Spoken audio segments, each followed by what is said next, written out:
Boa noite a todas as pessoas que nos assistem. Sejam todos e todos muito bem-vindos à live do Matemático Ir no dia 25 de outubro de 2023, hoje, 19 horas. Eu sou o Pedro, eu sou técnico em assuntos educacionais da Universidade Federal do Rio de Janeiro. Eu sou um homem branco, de pele não caucasiana, de cabelos castanhos escuros, olhos castanhos escuros. Eu estou com uma blusa roxa, com fones intra-auriculares. É possível de no vídeo ser vista também a minha cadeira vermelha e também uma cortina que compõe o cenário aqui dos fundos da minha tela. O meu sinal em Libras é um F sobre o meu antebraço direito, que fica recobrindo aqui a tatuagem do Flamengo que eu tenho nesse antebraço. A pedido e ao aceito, assim, de imediato aceito o convite do Matemático Ir, eu vim aqui mediar essa live de hoje, que tem um tema muito caro, muito especial para todos nós. Hoje a gente vai tratar do assunto de gêneros e sexualidades de pessoas com deficiência. E, claro, como isso reverbera nos nossos ambientes educativos, sejam eles universidades, escolas e tantos outros estabelecimentos de ensino. O Matemático Ir é um grupo de pesquisa que tem como uma das suas missões construir uma grande rede de educadores matemáticos e formar pessoas, sobretudo. Então, para formar pessoas, é claro que a gente precisa entender, discutir e refletir um pouco sobre a realidade da diversidade de ser humano. Hoje, aqui, o Matemático Ir agradece a participação, né, e a colaboração da Diretoria de Acessibilidade, que ajuda a gente a traduzir e interpretar para a língua brasileira de sinais, através dos nossos dois intérpretes que aqui estão. A Camila, que aparece na tela, é uma mulher branca, de cabelos com luzes, ela tem um óculos marronzinho, e, enfim, diversas outras descrições. Se ela quiser, depois pode sinalizar melhor. Também tem o Simon, que vai aparecer já já. Oi, Simon. O Simon é um homem branco, um homem gay, cis, que tem cabelos e barbas pretas, está vestindo uma blusa preta e tem um fundo branco. O fundo da Camila é um chroma key. Pronto. E aí, essa galera vai atuar junto com a gente. Então, a vocês, intérpretes da Dirac, muito obrigado por estarem aqui nessa noite. Como eu disse, a gente vai falar sobre gêneros e sexualidades de pessoas com deficiência e como esses atravessamentos eles acabam chegando para a gente dentro dos ambientes educativos. Esses três marcadores, eles, claro, não são analisados de forma isolada. Hoje é praticamente impossível a gente distinguir quais são esses marcadores, né? E também, claro, vários outros, como a raça, etnia, a classe, enfim, performance etária e diversas outras maneiras de existir dentro das salas de aulas, dos pátios e de todos os ambientes educativos. Para entender e compreender como essas performances elas têm ganhado relevância, o altíssimo número de periódicos que têm sido publicados no campo da educação, falando sobre sexualidade e gênero de pessoas com deficiência, e esses três marcadores juntos e misturados, têm cada vez mais ganhado destaque na cena educativa e na cena, sobretudo, do campo das pesquisas. Para além do campo, né, das universidades e da academia, a gente tem também um destaque que tem sido dado a esses movimentos junto aos veículos midiáticos, tanto de alta quanto de baixa circulação, né? Cito como exemplo dois podcasts que foram recentemente lançados, do assunto, que é das emissoras Globo, e da Rádio Novelo, que é o Rádio Novelo Apresenta, que tratou, claro, de um tema super relevante. Para falar sobre esses assuntos, a gente vai convidar dois pesquisadores para estarem aqui conosco nesta noite. O Marco Antônio Gavério. Marco Antônio Gavério é doutor em Sociologia pela UFSCar e desenvolve diversas pesquisas no tema, já tem um engajamento de longa data, ele vai contar um pouquinho para a gente sobre essa temática. Na sequência, a gente espera que a gente consiga trazer a Carla para conversar um pouquinho com a gente, teve um pequeno probleminha técnico ali, mas acho que será possível dela chegar a tempo, vamos torcer. O nosso terceiro convidado, infelizmente, não pôde estar presente. Pedro Fernandes é ator, palhaço, tem um fortíssimo engajamento dentro do campo da cultura. Ele atualmente está em peça, está em cartaz com a sua peça Meu Corpo Está aqui no Rio de Janeiro, né, encenada em diversos municípios. Nesse momento ele está em Angra dos Reis, fazendo a apresentação, E, infelizmente, as agendas coincidiram, mas o nosso abraço e nosso carinho pelo Pedro fica. E o dele de volta. Tanto carinho que ele mandou um vídeo que a gente vai assistir ao final das apresentações. Nesse momento, então, eu convido você a ficar com a gente até o final da live. Escreve no chat, compartilha, manda esse vídeo para quem você acha que vai ajudar e que vai contribuir para a formação dessa pessoa de maneira geral, se é professor, se não é, se é professor de matemática, se não é.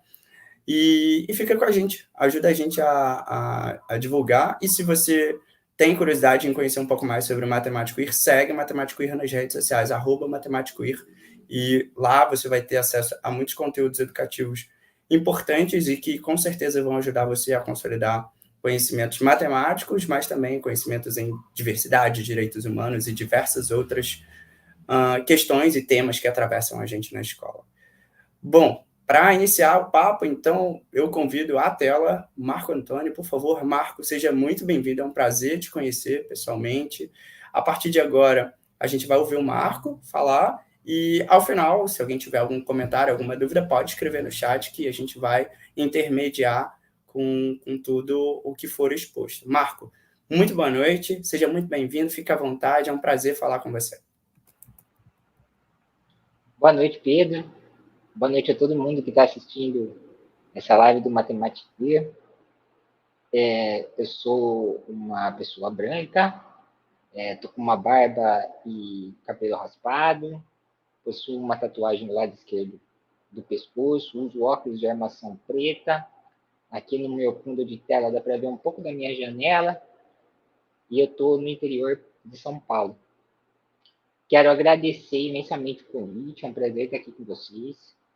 Prazer também te conhecer, Pedro, e a toda a galera que está aí nos bastidores, que vai acompanhar essa conversa que a gente vai ter, né? Eu digo conversa porque é um pouco o que eu pensei, imaginei e preparei alguns pontos que eu vou tentar perpassar aqui no tempo que eu tenho de exposição, a partir dessa minha localização enquanto pesquisador, porque eu sou sociólogo, sou doutor em Sociologia pelo programa de pós-graduação em Sociologia da Universidade Federal de São Carlos, que fica aqui no interior de São Paulo. E eu tenho como o Pedro indicou, eu tenho uma trajetória que já vem fazendo no mínimo 10 anos dentro das ciências sociais, de pesquisa e tentativa de engajamento com uma série de saberes e práticas que estão pensando essa noção de deficiência, de pessoas com deficiência, e como os movimentos sociais, principalmente os movimentos sociais que se autodefinem como movimento de pessoas com deficiência, ou movimento por direitos das pessoas com deficiência, também estão produzindo conhecimento sobre a temática.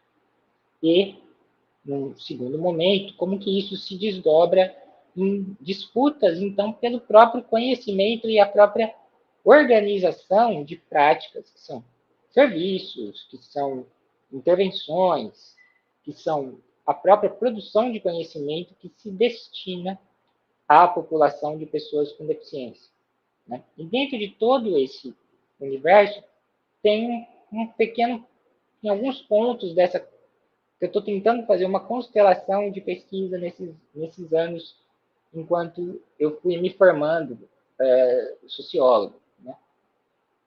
E o que eu imaginei trazer aqui para vocês, esses pontos que eu vou tentar ligar ao longo da minha exposição aqui, seria tentar mostrar para vocês primeiro, como que eu cheguei nessa área de pesquisa nas ciências sociais, e o que isso causa, por exemplo, de estranhamento com relação à minha própria identificação enquanto uma pessoa com deficiência, né?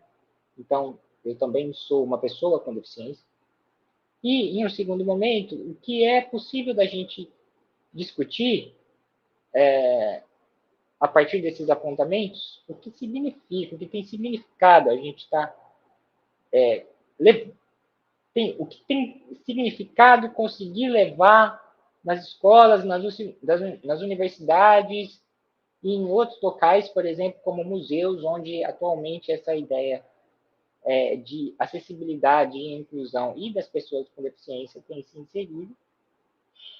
O que isso significa, de uma maneira mais geral, e também o que, na verdade, deficiência e sexualidade tem a ver nisso tudo. Né? E aí isso talvez seria um ponto mais específico para a gente conversar ao longo do encontro. Né? Então, digamos assim, o primeiro momento, né, do que eu vou querer apontar para vocês, é que a minha entrada na pesquisa sobre a deficiência a partir das ciências sociais foi acontecendo ao longo de um processo em que eu ia conhecendo a própria forma de conhecimento, da produção de conhecimento, em um curso de ciências sociais, um curso de sociologia, de antropologia e de ciência política. Né? Porque quando a gente pensa nas ciências sociais, a gente tem, num primeiro momento, e essa é a própria história que a sociologia conta dela mesma, né, para um público que não é sociólogo, é que a sociologia estuda a sociedade. Né? Mas a grande questão, inclusive, da própria teoria sociológica até hoje, que é uma questão que funda essa ciência da sociedade, e que é discutida há pelo menos 150 anos, 200 anos, quase, é o que compõe de fato a sociedade e se é possível a gente criar efetivamente um conhecimento científico sobre a sociedade. Né? Então, essa é uma discussão de pano de fundo que as ciências sociais enfrentam até hoje, é uma discussão que a gente chama de clássica. Né? Então, por exemplo, estudar a sociedade civil, estudar as relações do Estado com a sociedade civil, estudar alguns temas que vão compor pontos de surgimento clássico da sociologia enquanto uma ciência, enquanto uma prática de compreensão das interações sociais, por exemplo, como violência, como urbanização, como a arquitetura, saúde. Isso tudo são considerados temas clássicos na área das ciências sociais. Né? E conforme a gente vai aprofundando a própria produção de teoria sociológica, a gente vai vendo que outras temáticas vão aparecendo, outros componentes vão surgindo, porque o próprio mundo muda. Né? O próprio mundo muda, a sociedade muda. Né? E com isso, as coisas, dentro de uma determinada visão, vão se tornando mais complexas, vão se tornando mais diferenciais. Você vai tendo, né, uma diversidade muito, muito grande de coisas e de acontecimentos que até então, historicamente, não haviam existido. Né? E, na verdade, isso faz parte de toda uma trajetória que a gente poderia pensar toda e qualquer ciência. Né? E aqui eu acho muito interessante eu ter sido convidado pelo grupo Mathematic Queer a pensar um pouco essa questão da deficiência dentro da área da matemática, que, pelo pouco que eu conheço, né, da história das ciências, é uma, é uma área de conhecimento extremamente, fundamentalmente clássica. Né? Inclusive, a gente tem grandes antropólogos, ou uns considerados antropólogos mais clássicos, que é o Claude Lévi-Strauss, um francês, que produziu bastante no século passado. Ele era matemático. Né? E aí ele entra para pensar a sociedade a partir da pesquisa sociológica. Então, existe uma contradição e uma disputa na área da produção científica, que é se a sociologia, por exemplo, consegue ser um conhecimento exato como se considera amplamente que é a matemática, que é a física, ou que seria, inclusive, a própria biologia. Né? Então, o que funda a própria produção científica nas ciências sociais é sempre uma constante comparação ou uma discordância com outras ciências que, apesar de pesquisarem coisas que, em primeiro momento, não são sociais, no sentido cultural ou político, mas também têm os seus fundamentos sociais, assim como a prática de você se tornar um professor de matemática. Você vai dar aula para para escola pública, para ensino médio, para ensino básico, você vai ser um professor universitário na área da matemática, você vai fazer mestrado, doutorado na área da matemática, você vai ser um educador, né? E isso é uma prática fundamentalmente social. A produção de ideias e a propagação das ideias que compõem a matemática é uma prática social. E o que as ciências sociais me possibilitou foi pensar exatamente dessa maneira, ver coisas que eu não entendia enquanto sociologicamente plausíveis, que pudessem ser estudadas por um cientista social, que fossem possíveis de ser pensadas, pesquisadas, analisadas, mas isso depende também de muitas coisas que, inclusive, está dentro da própria produção de trabalho científico, né? E de você também ser capaz de se comunicar com o público cada vez mais amplo sobre essa temática científica, né? E foi assim que eu fui tendo um contato, por conta do meu,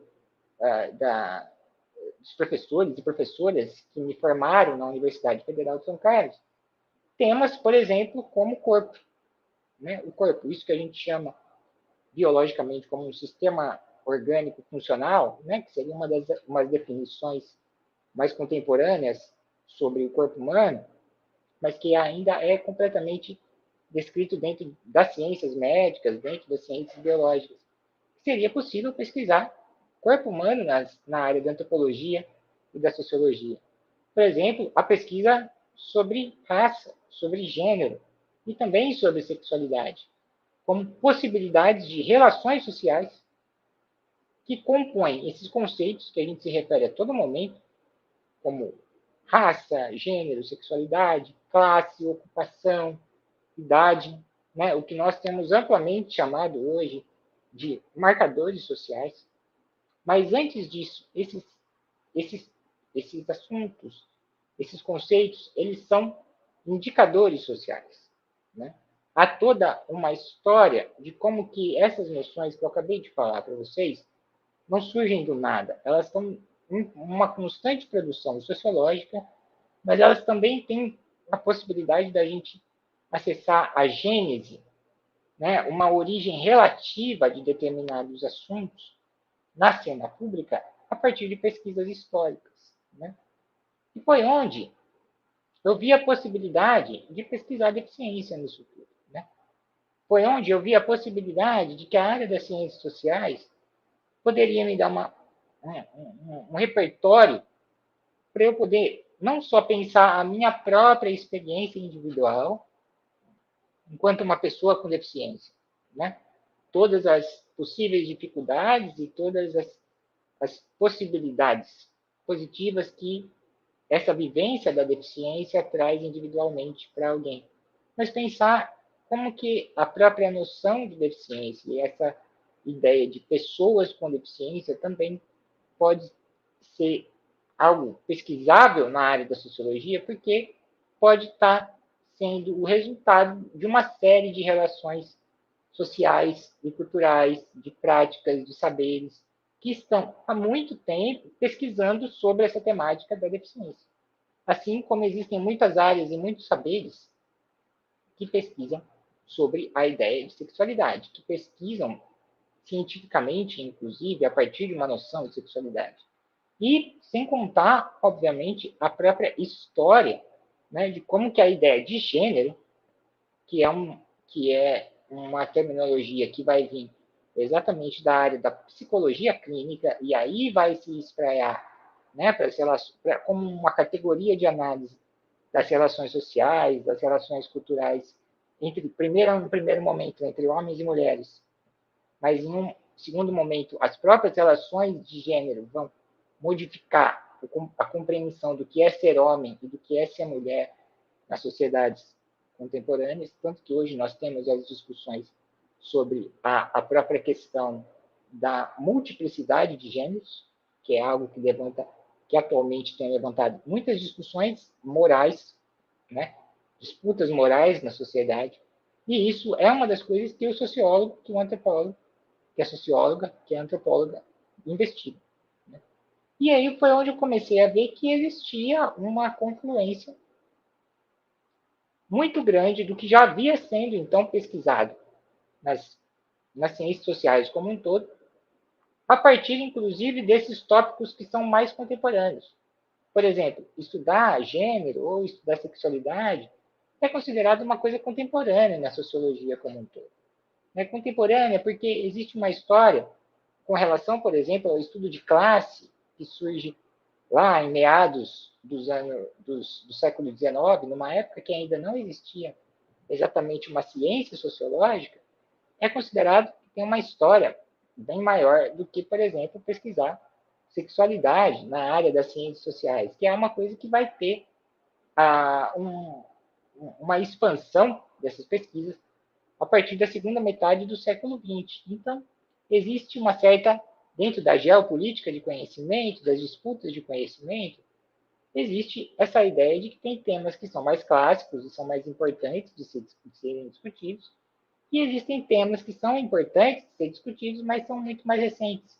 Então, a gente precisaria ter muito mais tempo, muito mais trabalho, muito mais pesquisa, etc. Eu concordo até um certo ponto com essa análise, até um momento em que a gente não considere que dizer dessa maneira sobre determinados assuntos que são mais ou menos importantes, ou que necessitem de mais ou menos pesquisa, não nos limite ou nos proíba, nos censure, né, de, inclusive, criar novos objetos de pesquisa a partir daquilo que eu disse para vocês no começo, de que a sociedade, a cultura, as relações sociais, as relações culturais e as relações políticas que envolvem toda essa produção de sociedade e cultura, elas não são estáticas, elas estão em constante movimento. Né? Então, tem vivências sociais, existem morais sociais, existem perspectivas culturais que se modificam mais rápido do que outras. E as pesquisas, principalmente na área das ciências sociais, estão também interessadas nessas coisas que se modificam mais rápido ou as coisas que permanecem durante mais tempo. E a gente tem percebido que as relações de gênero, as relações de sexualidade, só para ficar dentro dessa temática da live de hoje, assim como as relações sobre deficiência, elas também estão nessa contradição de serem coisas contemporâneas, serem coisas que surgiram, né, no radar científico das ciências humanas como um todo, a partir de um determinado período, que seria o século XX, mas também, a partir dessas noções contemporâneas, a gente consegue olhar para o passado. A gente consegue olhar para formações anteriores, aquelas que a gente chama de sociedade moderna, e analisar, por exemplo, como que teria sido a vida de uma pessoa com deficiência no Antigo Egito. Eu estou dando aqui para vocês uma caricatura, né, de um processo, inclusive, historicamente anacrônico. Porque no Antigo Egito, por mais que se fale bastante na mídia atualmente, de que as pessoas com deficiência existiam desde os tempos mais primórdios da antiguidade, isso é porque a gente está olhando e está percebendo com as informações de hoje para esse passado, que também a gente só conhece muitas vezes por relatos históricos, né? Por pesquisas históricas, por pesquisas arqueológicas. Né? E aí coisas do passado reverberam no presente e vice-versa. Né? Então, essa é uma das grandes, na minha percepção, essa é uma das grandes questões interessantes de algumas temáticas, né? De como que a gente, a partir de um determinado ponto, de um determinado interesse numa pesquisa sobre sexualidade, a gente consegue, por exemplo, ir muito além do que se define como sexualidade hoje e ontem, e como que falar de sexualidade resvala em temas que às vezes não estão diretamente ou visivelmente, no primeiro momento, ligados a essa ideia.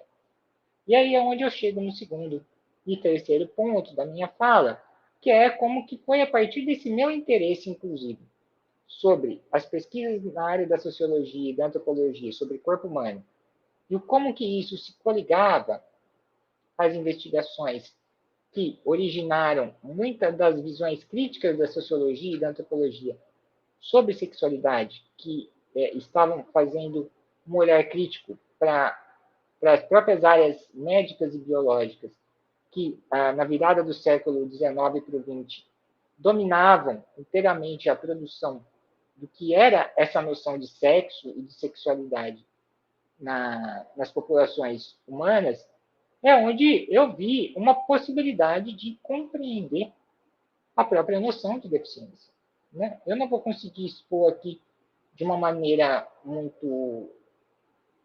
Eu não vou conseguir expor de maneira adequada aqui para vocês essa tentativa de ligar as pesquisas médicas, científicas na área do corpo humano com as relações médico-científicas na produção da noção de sexualidade e o que isso tem a ver com a própria noção de deficiência. Por quê? Porque é o que eu venho tentando fazer há muito tempo. Né? Então, as minhas produções acadêmicas estão sempre tentando montar um pouco esse quebra-cabeça, tentando incluir mais alguma peça nesse quebra-cabeça que eu penso que existe a relação entre as produções da área da biomedicina e sobre corpo humano e sobre sexualidade. Por quê? Porque eu acho que tem uma série de pressupostos que a fisiologia, a anatomia, a sexologia, né, principalmente do final do século XIX e ao longo do século XX, se utilizaram de uma certa gramática, né? Seria uma gramática da deficiência, uma gramática da incapacidade, uma gramática da disfunção, uma gramática do defeito, da anomalia, da anormalidade, do desvio, da divergência, né? Daquilo que precisa ser tratado, daquilo que precisa ser curado, ou daquilo que precisa ser corrigido. Né? Essa seria, na minha concepção atual, uma gramática que, a partir desses termos, a partir dessas palavras, a gente poderia acessar algumas realidades históricas e sociológicas presentes e passadas também. Né?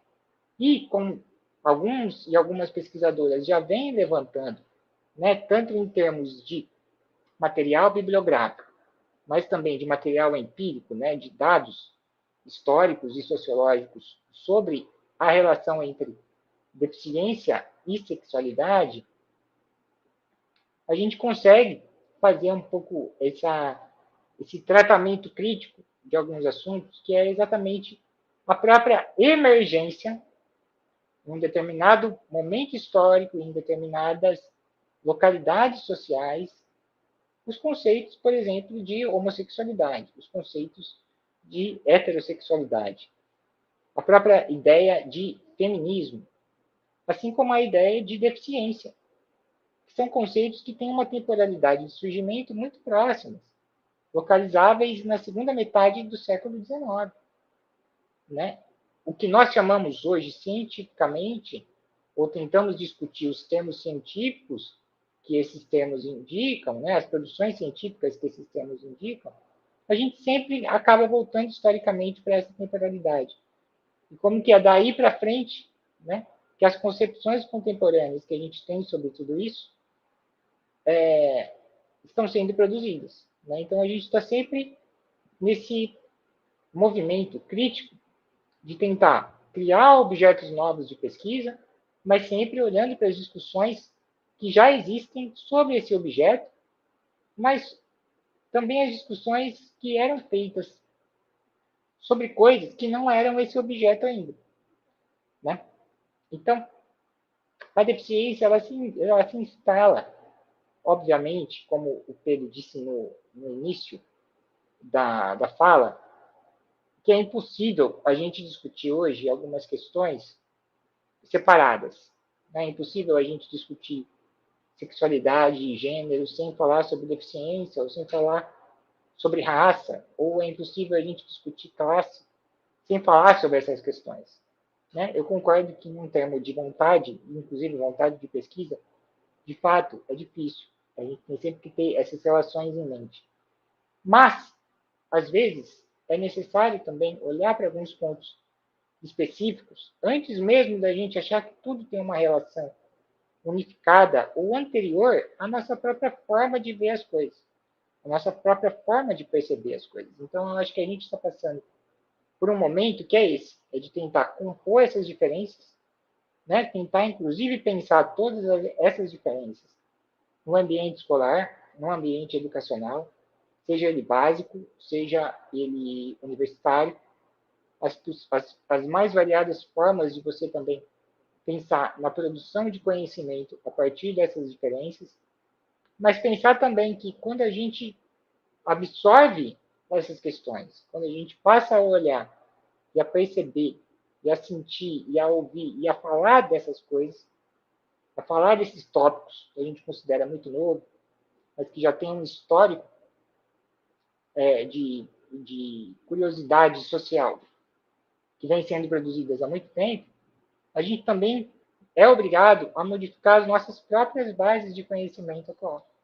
Né? E aí é onde eu finalizo a minha apresentação dizendo que eu acho que talvez seja essa uma das tarefas e uma das questões coletivas que a gente tem que enfrentar, principalmente no ambiente educacional, é como que a gente precisa pensar na própria construção e no estabelecimento e na manutenção desses sistemas de ensino, né? Porque não é só uma questão de você incluir a diferença, ou de você tolerar a diversidade, mas como que incluindo a diferença, incluindo a diversidade nesses espaços normativos, como é amplamente o ambiente educacional, isso gera um conflito, muitas vezes um conflito político de interesses com a própria composição desse sistema, que às vezes realmente ou não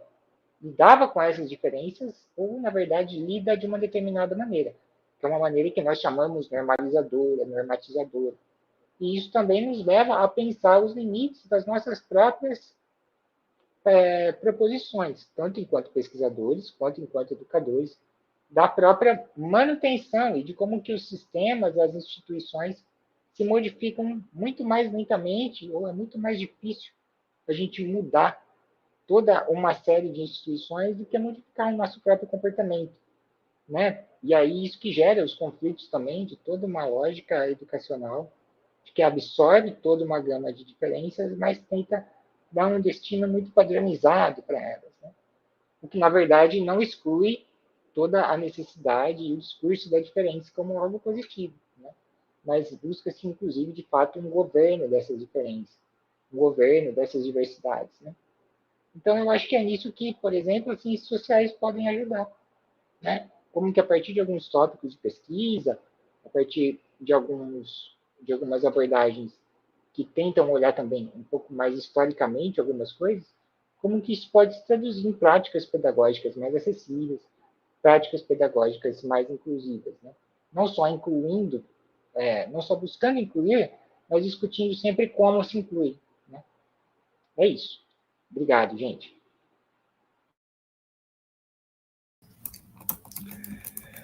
Marco, muito obrigado pela sua fala. Fiquei aqui borbulhando e tendo diversos insights. Eu fiquei pensando de como você abordou a questão da gramática trazida pelo Bergenstein para explorar o universo da deficiência contextual, né? Eu fiquei bem impactado com essa menção. Mas não só isso, eu acho que você também faz uma análise bastante contundente sobre a coordenação e o vigiar dos corpos, não só dentro da sociedade de maneira geral, né, mas dentro de estruturas, como é o caso da escola.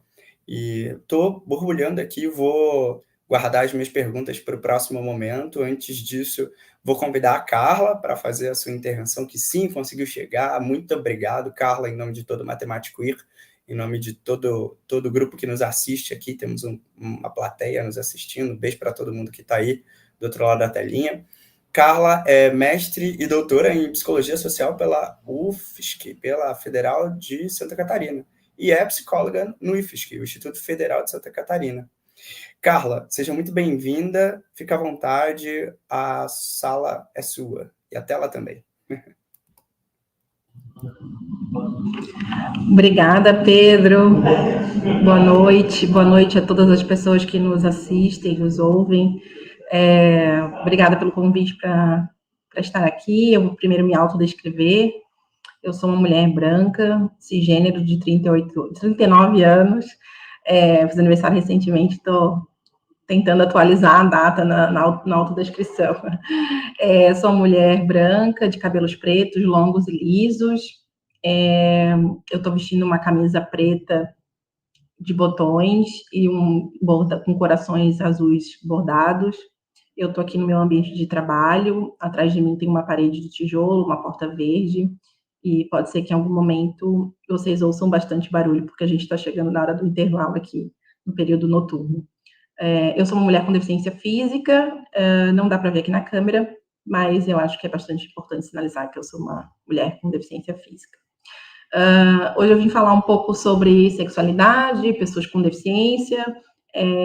Eu até prefiro que não seja colocada a apresentação aqui na tela, se não tiver problema, que acho que fica melhor assim, como o Marco estava falando dos tópicos, né? Eu estou com a minha apresentação aqui na tela do outro computador e vou fazendo assim. Pode ser? Como o Pedro anunciou, então, eu sou mestra e doutora em Psicologia Social pela UFSC, sou psicóloga aqui na Coordenadoria Pedagógica do Instituto Federal de Santa Catarina, o antigo Cefet, né? Que no Rio acho que ainda tem o Cefet. E sou mãe, também sou uma mãe com deficiência, acho que é importante sinalizar isso também, que vivo a experiência da maternidade, da afetividade, da sexualidade, num casamento heterossexual. Acho que é importante fazer essas demarcações para entenderem também de que ponto de vista eu estou falando, né? Bom, eu estava ouvindo aqui o Marco, e é sempre muito bom ouvi-lo, né, sobre essas temporalidades, esses conceitos que vão dando base para os nossos estudos. Eu pensei em, primeiro, falar um pouco sobre noções iniciais de deficiência. Acho que o Marco vinha trazendo um pouco sobre a gente refletir ou repensar os modos como a gente concebe tanto a sexualidade quanto a própria deficiência, né?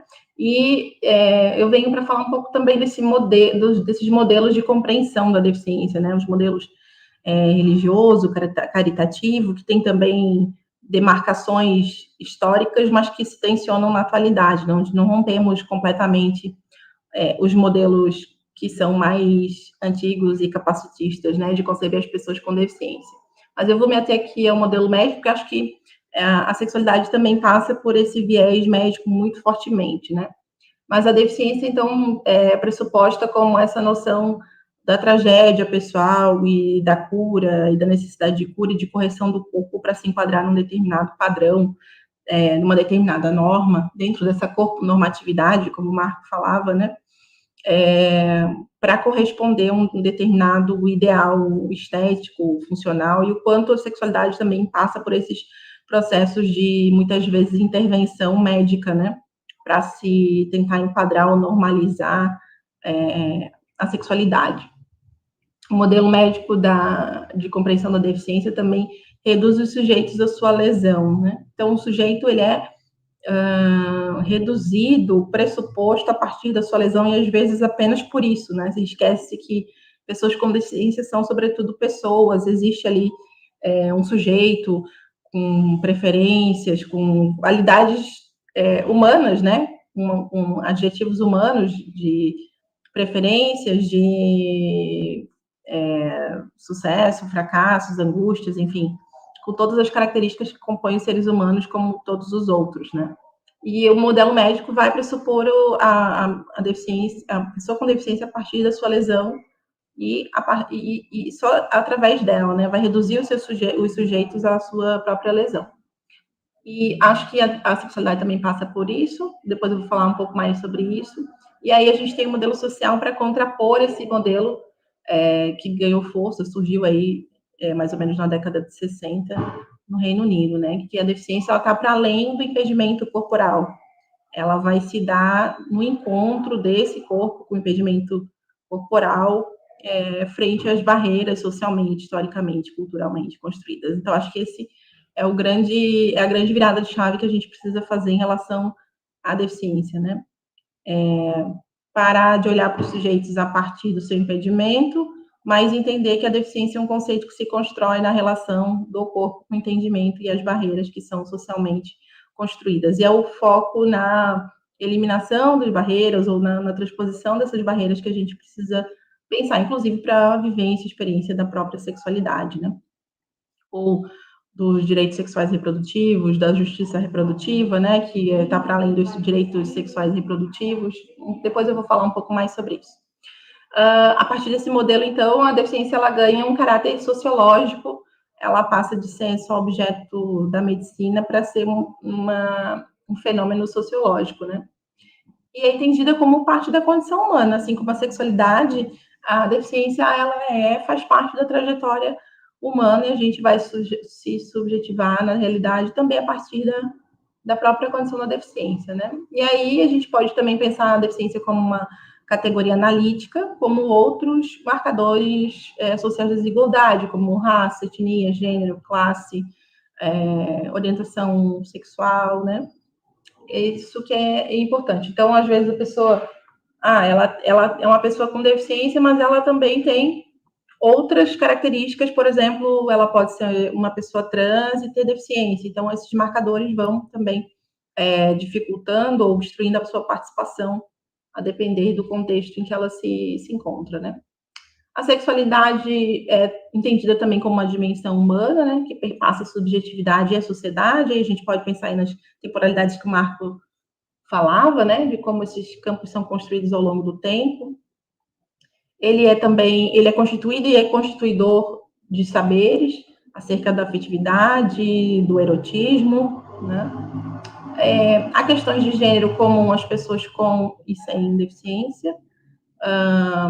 Pessoas com deficiência também parece estranho, né, falar isso, parece óbvio, mas há pessoas que se surpreendem quando veem pessoas com deficiência que se reconhecem como bissexuais, ou que são pessoas trans, ou que são homossexuais. Então, é importante frisar que pessoas com deficiência também têm questões de gênero que são comuns às pessoas sem deficiência, né?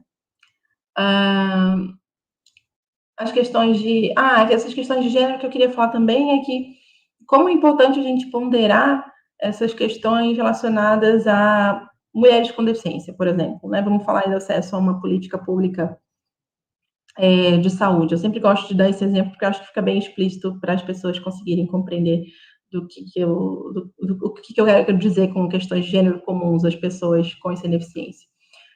Quando eu penso em acesso a políticas de saúde relacionadas ao câncer de mama, por exemplo. Eu sei que hoje as coisas mudaram um pouco, tenho notícias, mas vou esperar trocar o intérprete. Simon.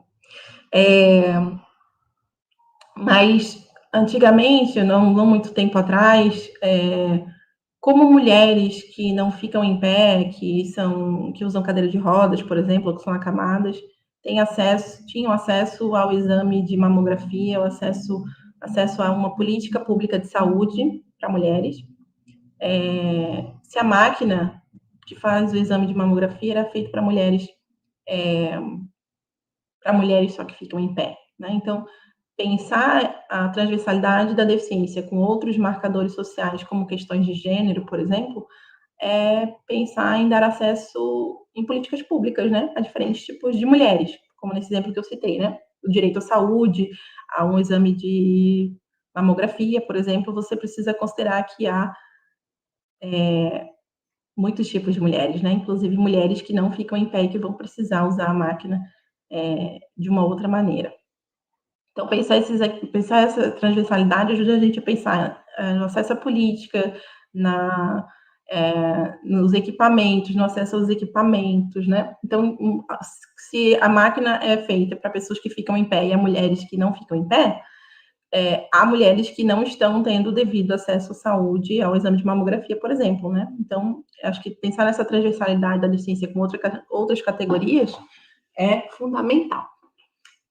Questão de orientação sexual, como eu falei, e eu gosto também de citar, quando eu falo sobre sexualidade, citar as questões de violência sexual, porque pessoas com deficiência podem estar mais vulneráveis também a viver a experiência da violência sexual, né?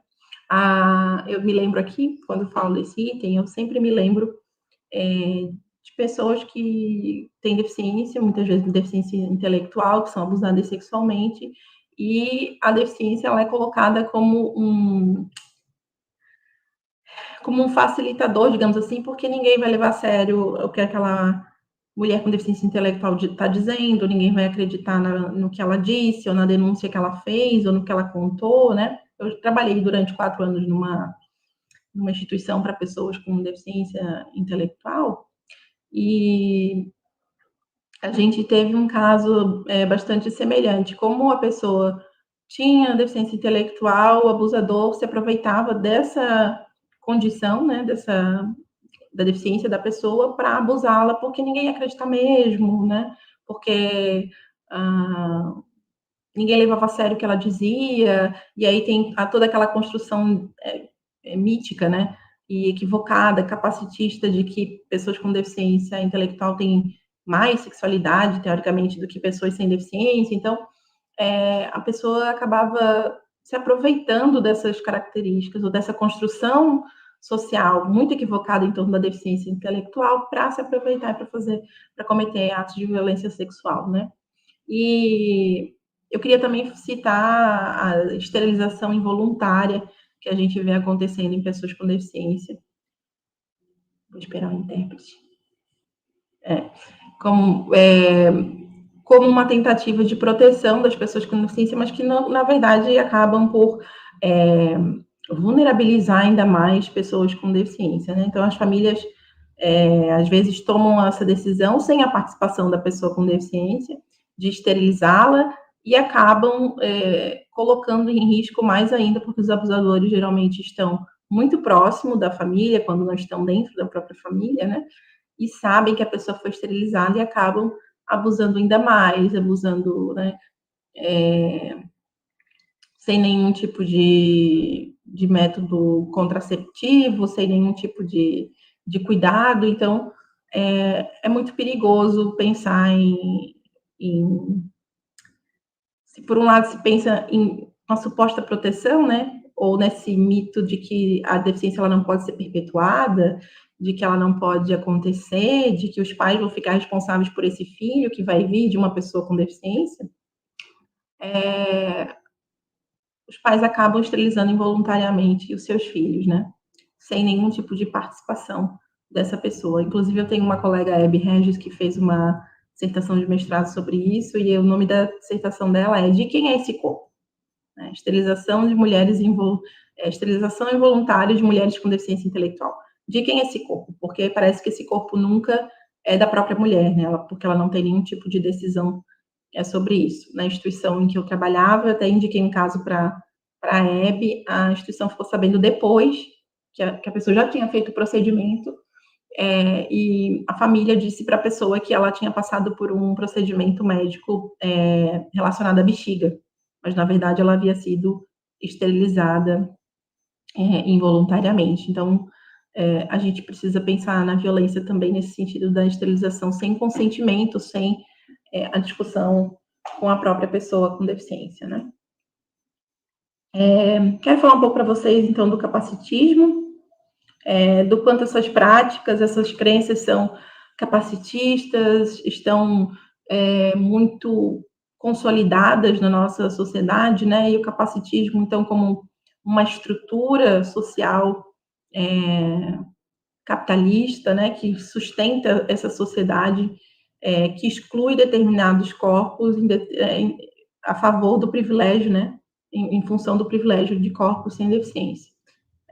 Dentro desses corpos estão os corpos com deficiência, que são aqueles que vão desobedecer essa determinada norma, estar à margem dessa norma, que não vão se aproximar desse padrão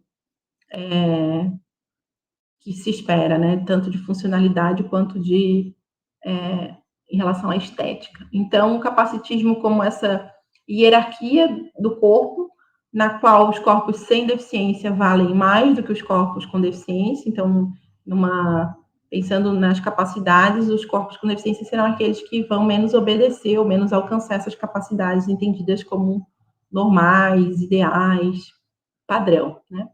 sempre pautado nessa lógica de corpo, normatividade, e pode ser entendido também o capacitismo como a discriminação, né? Um termo criado para nomear a discriminação por motivo de deficiência. Acho que é importante também dizer sobre o capacitismo é que nem sempre o capacitismo vai se manifestar, se expressar em forma de xingamento, nem sempre ele vai se dar de forma pejorativa, às vezes ele vai se dar na forma de um elogio, por exemplo, né?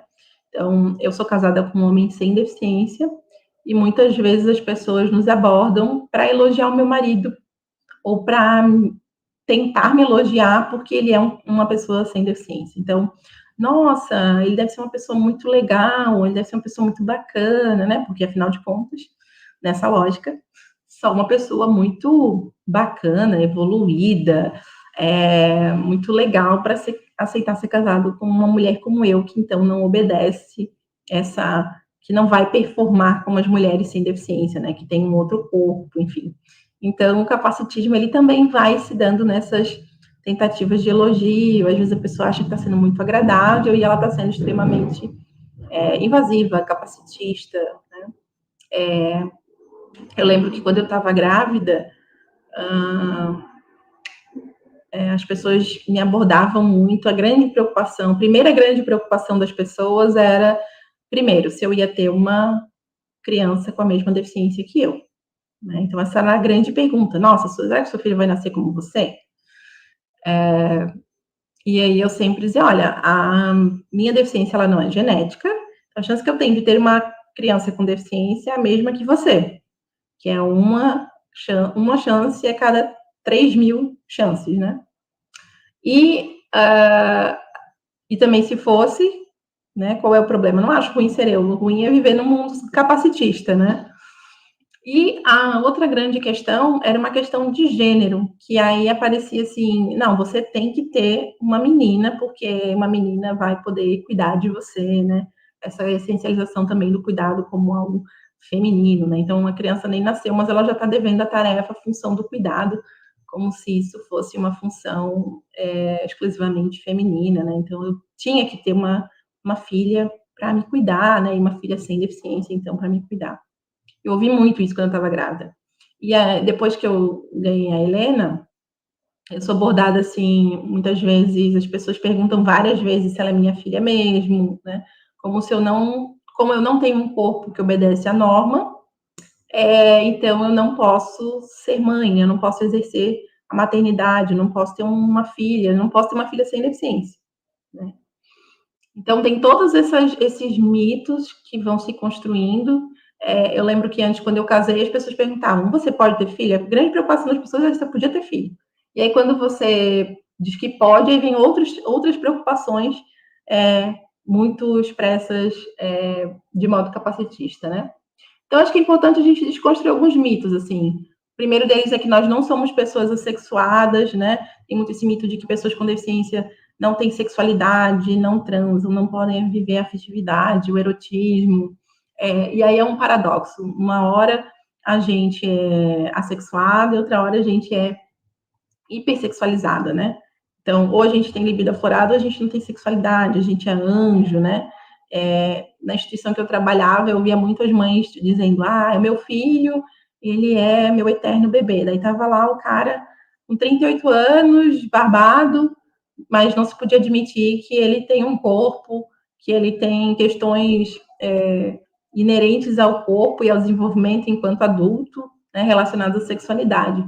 Então, isso é um problema bastante sério que a gente precisa discutir, assim, esses mitos em relação à sexualidade das pessoas com deficiência, né?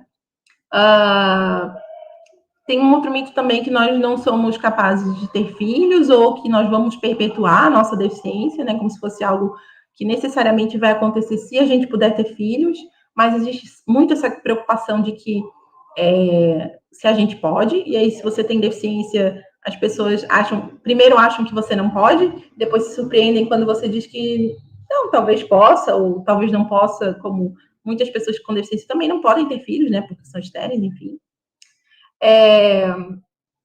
Esse mito também de que nós vamos necessariamente gerar filhos com deficiência, né, ocorrência compulsória da deficiência, já que são filhos de pessoas com deficiência, também acontece, também é um mito. Há um mito também de que nós somos incapazes de amar e ser amados, de ser atraentes ou de se sentir atraídos, né, por outras pessoas. Esses mitos também são bem frequentes, bem comuns em relação à sexualidade das pessoas com deficiência. E isso vai sendo barreira porque vai impedindo que a gente vivencie a sexualidade. Porque a sexualidade por si só ela já é um tabu para pessoas com deficiência muito mais. Né? Então, vai impedindo que a gente se desenvolva enquanto seres que podem vivenciar a sua sexualidade, né? Às vezes com apoio, com mediação, com um pouco mais de mediação no ensino da sexualidade, ou com outros instrumentos, outras ferramentas, mas que também pode vivenciar, né? E aí agora eu tento fazer um diálogo, então, entre a sexualidade e pessoas com deficiência em si, né? E o que eu sempre vejo quando discuto, ou quando sou chamada para discutir sexualidade no campo da deficiência, é que as pessoas acham que a sexualidade das pessoas com deficiência é um problema. Então, é muito comum, uma vez um pessoal de uma instituição ligou para mim e falou assim, Carla, a gente precisa da sua assessoria aqui, a gente precisa conversar porque a gente está com um problema de sexualidade. E aí, assim, não, a sexualidade, ela não é um problema, né, gente? O problema é como a gente lida ou às vezes não lida com a sexualidade. O problema está em como a gente faz ou deixa de fazer essa mediação quando, de modo geral, mas aqui, sobretudo no caso das pessoas com deficiência. Então, a gente não fala, ou a gente acha que as pessoas são anjos e não transam, e não podem sentir desejo, ou não podem ter filhos, enfim. Então, a sexualidade, ela não é um problema em si. O problema é como a gente lida com a sexualidade quando esse tema aparece, né? E tem sempre mais uma preocupação em como lidar com o problema já instaurado do que compreender o fenômeno da sexualidade, né? Então a gente esteriliza, então a gente... Vou esperar trocar o intérprete, pessoal. Só um minuto, por favor. Aí, Camila. Então, a preocupação é mais em resolver o problema jogando a poeira para baixo do tapete, né? Que, como eu falei para vocês, assim, pensando numa estratégia de suposta proteção, esterilizando a pessoa para que ela não fique grávida. Mas aí você acaba vulnerabilizando ainda mais, expondo mais a pessoa a uma situação de abuso, por exemplo, né? Fica mais também suscetível a doenças sexualmente transmissíveis. Então, a questão é sempre mais em como lidar com o problema do que em compreender a sexualidade, do que pensar em como fazer educação sexual, de como fazer essa mediação, de como ter essa conversa, de como compreender que pessoas com deficiência, né, existe a materialidade do corpo, e aí como que a gente pode ensinar ou mediar situações relacionadas à sexualidade, afetividade, erotismo, né? A gente precisa muito abandonar essa ideia, então, de que a sexualidade das pessoas com deficiência é um problema a ser resolvido. Na verdade, a gente deveria discutir sobre as barreiras ou o capacitismo que existe em relação à sexualidade das pessoas com deficiência, né? A gente deveria estar discutindo por que as pessoas com deficiência não estão vivendo plenamente a sua sexualidade ou os seus direitos sexuais e reprodutivos, ou tendo filhos com segurança e autonomia, que é o que a justiça reprodutiva pressupõe, né? Eu estou trazendo esse termo da justiça reprodutiva porque ele vai um pouco além de direitos sexuais e reprodutivos, né? A discussão de direitos sexuais e reprodutivos parece que ficou muito baseada na discussão do aborto, mas quando eu falo de justiça reprodutiva, eu estou falando de não só poder decidir se quer ou não ter filhos, mas ter condições para ter esse filho de modo seguro e autônomo, né? No mínimo com autonomia. Então, os apoios, por exemplo, né? Eu sou uma pessoa que vivencio a dependência, eu preciso de cuidados ininterruptamente e tenho uma filha. Então, eu também precisaria, para algumas atividades, de suporte para criar minha filha. Então, a justiça reprodutiva é sobre isso também. Não é só sobre decidir ter filhos ou não, né? Mas ter condições materiais e humanas para exercer a maternidade, por exemplo, se for do desejo da pessoa, ou a paternidade, enfim. A educação sexual, então, nesse caso, ela precisa levar em conta as especificidades da deficiência e de acessibilidade, sem perder de vista que pessoas com deficiência também têm o direito à experiência da afetividade, da sexualidade, da reprodução, né? Então, talvez precise ser ensinado com outras ferramentas, mas a educação libertadora, emancipatória, ela também precisa estar ao alcance das pessoas com deficiência, né? Assim como de todas as pessoas. Eu acho que é interessante, eu vi que aqui o Pedro sinalizou que eu tenho só 2 minutos, há muito tempo atrás, há 2 minutos atrás, então não significa que meu tempo está acabando mesmo. Eu já estou acabando, eu prometo. Mas acho que a gente tem que pensar que discutir sexualidade passa por a gente discutir aquilo que a sociedade entende como sexualidade como um todo, e também discutir o que a sociedade pensa sobre deficiência, né? Porque há tabus quando a gente discute sobre sexualidade, há tabus quando a gente discute sobre deficiência, esse conceito do social de compreensão da deficiência não é uma coisa que já chegou, não é um ponto pacífico, então a gente vai ter que discutir sexualidade, discutir deficiência, para então falar de sexualidade das pessoas com deficiência, né? Que não tem nada de diferente, mas esses pontos se cruzam, e aí a gente vai ter que repensar esses conceitos tão consolidados historicamente, culturalmente, de modo equivocado, né? Então, uma educação sexual emancipatória perpassa por noções sobre o próprio corpo, noções sobre que opressões que afetam as pessoas de modo geral também afetam as pessoas com deficiência, para além do capacitismo, né, como o machismo, o sexismo, a heteronormatividade compulsória, o feminicídio, a violência sexual, a cobrança de uma determinada virilidade dos homens com deficiência, né? O que é isso, assim? Como é percebida a masculinidade de homens com deficiência, né? A gente poderia discutir masculinidades aqui. E ter em mente que os direitos sexuais e reprodutivos das pessoas com deficiências estão previstos em documentos importantes no Brasil, como a Convenção da ONU, né? Que tem caráter de emenda constitucional no Brasil, inclusive, e na LBI, que é a Lei Brasileira de Inclusão, que entrou em vigor em 2015. Então, não perder de vista que a gente também está amparado legalmente para viver a afetividade, a sexualidade e os direitos sexuais e reprodutivos. Tá bom? Aqui eu concluo a minha fala, fico à disposição para a gente conversar depois no debate com a plateia e com quem mais tiver interesse. Muito obrigada. Obrigado, eu te peço 1000 desculpas pela sinalização do tempo, na verdade é o papel chato do mediador, né, fica aqui controlando para que todo mundo tenha as mesmas oportunidades de falar no tempo correto, mas agora, nesse debate que a gente vai empreender nessa próxima hora, convido você a contribuir com elementos que puderam ter ficado faltantes ou ausentes na fala por função do tempo. De todo jeito, a gente agradece muito a tua participação. Também as tuas contribuições me fizeram refletir bastante, não só sobre como a construção da tua identidade profissional ela também é atravessada pela construção da tua identidade coletiva, né?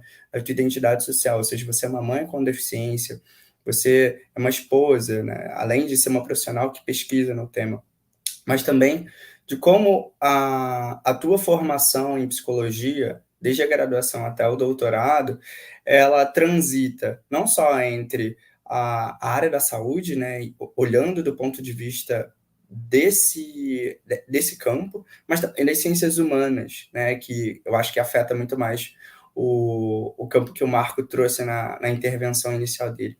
Isso fica muito marcado na tua fala e também fica muito explícito na construção da tua identidade. Eu estou bastante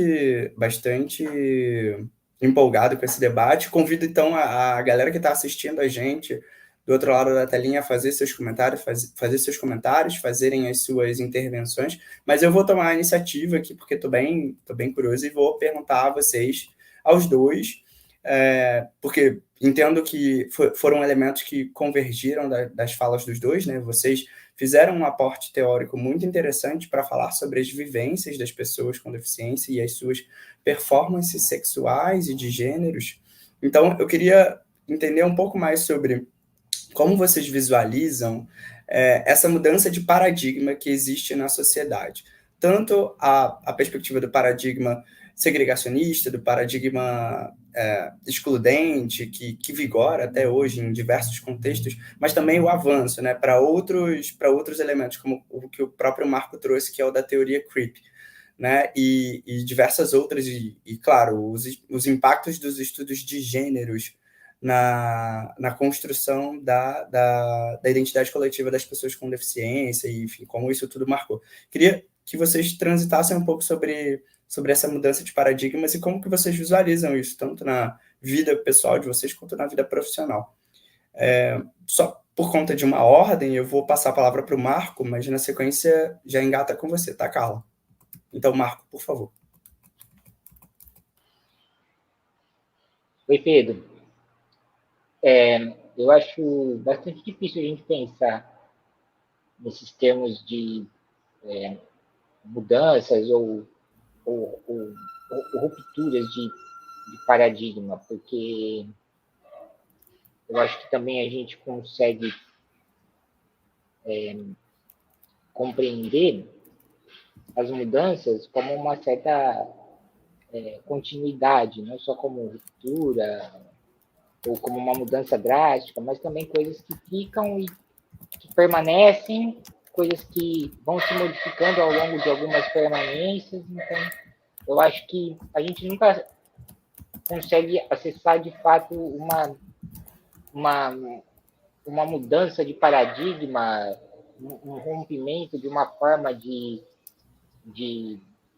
produção de conhecimento muito brusca, porque eu acho que as coisas vão se dando também de formas continuadas, mas uma continuidade que não é um processo evolutivo, não é um progresso, né, que está do pior para o melhor, ou né, de uma hora para outra, assim, ou de uma linha reta. Eu acho que as coisas vão acontecendo ao longo do tempo. E esse é um problema para a própria produção, digamos assim, de movimentos políticos, né? Porque o movimento político ele lida com as possibilidades e condições que também são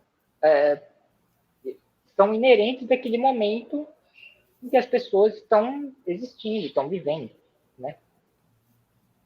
E então eu tendo a pensar que tem coisas que a gente consegue avançar no sentido de que, olha, isso a gente precisa fazer, até mesmo, né, como uma definição de vontade coletiva, individual, enfim, mas como uma dimensão moral, a gente tem que fazer isso, ou é positivo a gente fazer isso, e tem outras coisas que a gente, mesmo querendo, ou a gente tem dimensões que a gente não consegue pensar que é possível modificar algo, ou como a gente modificaria algo, né? E eu penso que a deficiência, esse debate da deficiência, ele é interessante por conta disso, né? Porque a gente, ao mesmo tempo, está falando de uma condição que ao mesmo tempo, ela é vista como uma dimensão física do organismo, física no sentido do organismo como um todo, né?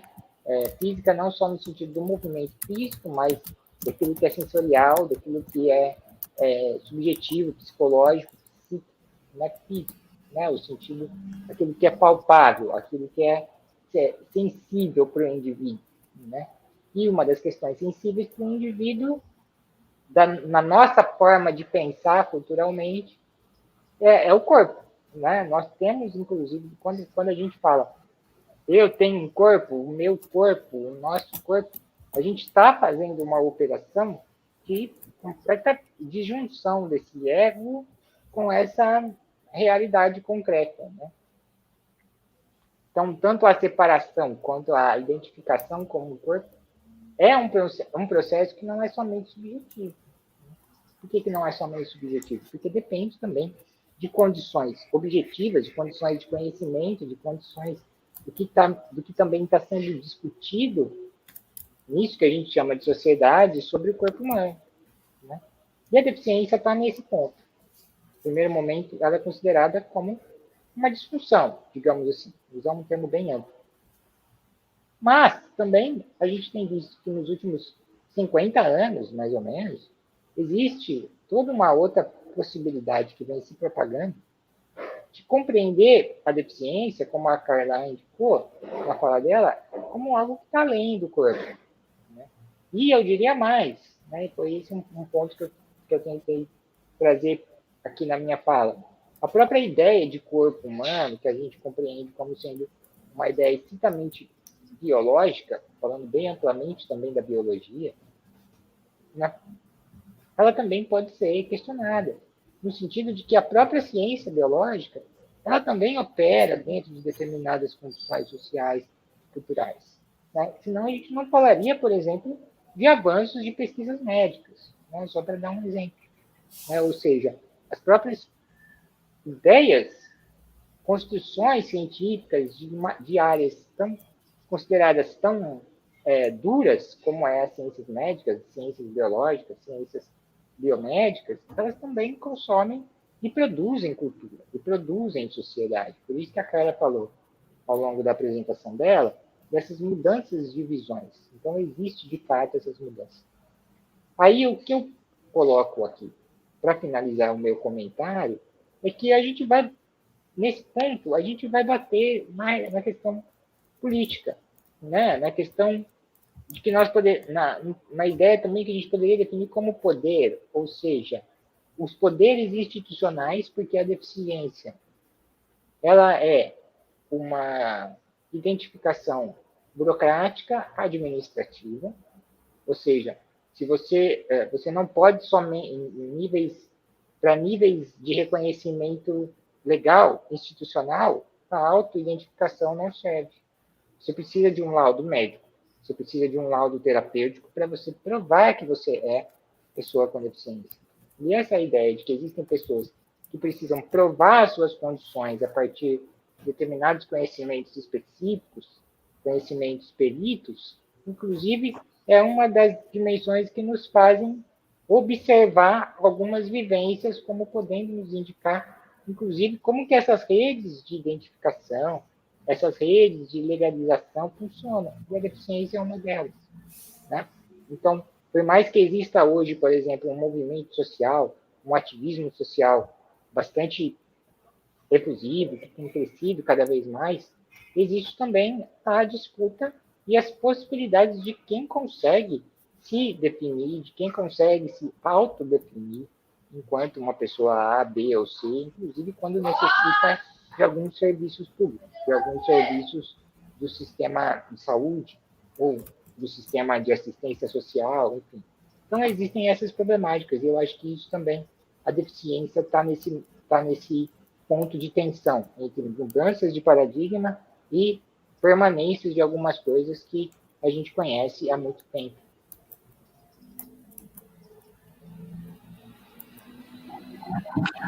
Eu concordo plenamente com o Marco, assim, eu vejo o quanto isso, embora as pessoas tendem a achar que houve um movimento evolutivo, né, os modos de compreensão da deficiência, assim como da sexualidade, eles vão se tensionar, eles progridem e regridem o tempo todo, né, tá aí o avanço da ideia equivocada da ideologia de gênero que ganhou tanta força nos últimos tempos, né? Então, essa questão da política, para mim, é uma coisa muito importante e que tem muito peso, inclusive como, por exemplo, a deficiência vem sendo cooptada pelo mercado para se construir política pública, né? O campo da educação é um campo desse, então isso me preocupa bastante, assim, acho que o que a gente precisa fazer são movimentos de coalizão, né, e de materializar nosso corpo sempre que for possível nos espaços para que as pessoas consigam perceber que há outras formas de ser, estar, vivenciar o mundo, assim, né? Então, quando eu vou num lugar público, estou com a minha filha e, sim, estou aqui, sou mãe, por exemplo, né, que é uma coisa que não se concebe para as mulheres com deficiência, por exemplo, eu vou também tensionando de que isso também é possível para minha, para o meu corpo e para essa experiência, né? Então, acho que a gente tem que fazer coalizões com os feminismos, com outros movimentos, para dizer que a nossa existência ela também precisa ser considerada nessas lutas coletivas, assim, para não ficar uma coisa só entre os pares, porque senão a gente fica muito isolado e acho que a coisa demora muito para acontecer, né? Então, eu também não sei se a gente pode falar numa mudança de paradigma, sabe? Porque, por exemplo, nos últimos anos a gente teve que falar de que pessoas com deficiência têm o direito de estar na escola, que parecia uma coisa já pré-estabelecida e parecia uma coisa já vencida, né? Essa ideia de que pessoas com deficiência, sim, têm direito à escola. E aí veio aí todo um debate, toda uma ideia política muito equivocada, veio aí o decreto 10.502, por exemplo, para dizer, para botar a gente no front, na luta de coisas muito básicas que a gente já tinha conquistado, mas que voltaram para a pauta como que a gente teve que fazer esse enfrentamento de novo. Então, eu acho que não é uma coisa assim do retrocesso para o avanço, mas é uma coisa que vai e volta, né? Não é uma coisa linear, como bem o Marco colocou. Não sei, eu acredito muito no movimento de coalizão, sabe? Para se tentar avançar, ou para não se andar tão sozinho, né? Eu acho surpreendente o fato da gente precisar ainda discutir a necessidade de pessoas com deficiência estarem nas escolas regulares, a gente retroceder, mas eu acho que vai ao encontro exatamente do que Marco disse na fala dele. São contextos cíclicos. Ora a gente está discutindo o avanço de um ou outro movimento dentro da política, mas também, ora, a gente está discutindo retrocessos em pensamentos, né? Bom, para levar um pouco do que o público está tensionando no chat, o Douglas Lira, ele disse que a abordagem do tema foi excepcional, foi muito boa, e ele deseja, né, que tenham mais políticas públicas para a educação superior. E nesse contexto ele pergunta, né, como que as pessoas com deficiências aparecem na Constituição de 1988. E aí é uma pergunta geral, mais ampla, e é claro, entendo que Carla, talvez o Marco, certamente a gente está inserido num contexto de educação superior, Carla mais na educação profissional e tecnológica, mas existe ali uma transição, né? E, enfim, queria ouvir de vocês. Carla, você começa dessa vez. Como é que você visualiza as pessoas com deficiência a partir da Constituição de 1988 e como você identifica essas políticas públicas na educação superior? Pode ampliar também, se você se sentir confortável, para a educação profissional e tecnológica. Tá. Assim, Douglas, e demais pessoas que estão aqui nos assistindo. As pessoas com deficiência foram contempladas na Constituição de modo transversal, né? Graças à luta aí social, política do movimento que conseguiu se articular numa época bastante difícil. Internet, por exemplo. Sempre que eu assisto aquele vídeo do movimento, da história do movimento social e político das pessoas com deficiência no Brasil, eu lembro de uma das mulheres com deficiência falando, assim, que se correspondia por cartas, que com todas as barreiras possíveis e imagináveis tentavam se encontrar, né, que tudo era muito demorado, enfim, mas que conseguiram conquistar direitos de modo transversal ali na Constituição. Alguns instrumentos vieram depois para garantir de modo mais específico o que precisava ser garantido, como a Convenção da ONU, por exemplo, né, que tem caráter de emenda constitucional no Brasil no início da década de 2000, e que é um documento bastante importante que vai garantir diversos aspectos, como o próprio direito à educação e o próprio direito à sexualidade, por exemplo, né? Sexualidade, direitos sexuais e reprodutivos. Então, depois, mais recentemente, a LBI, ele tem 8 anos, a LBI vem esmiuçar, digamos assim, né? A comissão vai dizer o que precisa ser garantido, a LBI vai dizer como isso vai ser garantido. E aí, eu acho que a gente tem uma legislação bastante moderna, né? Pautada nessa lógica da compreensão social da pessoa com deficiência. O problema não é a garantia da lei, mas é a efetivação dela, né? Eu acho que o que falta é efetivar aquilo que já está garantido em lei, sabe? Então, para a educação, por exemplo, eu acho que a gente tem garantias bastante importantes, mas falta isso se efetivar na prática, né? Falta a gente pensar, por exemplo, acho que uma lacuna que fica desses documentos é a própria política pública do cuidado, né? Que não está tão explícita ou garantida assim, seja na educação básica, seja na educação superior, seja na pós-graduação, né? O direito à assistência pessoal, por exemplo. Então, acho que fica aí uma lacuna. Mas, de modo geral, eu acho que a deficiência vem ali contemplada de modo transversal na Constituição, depois desses outros documentos que vão se complementando, né? Não sei se respondi, mas passei para o Marco complementar essa questão. Pertinente.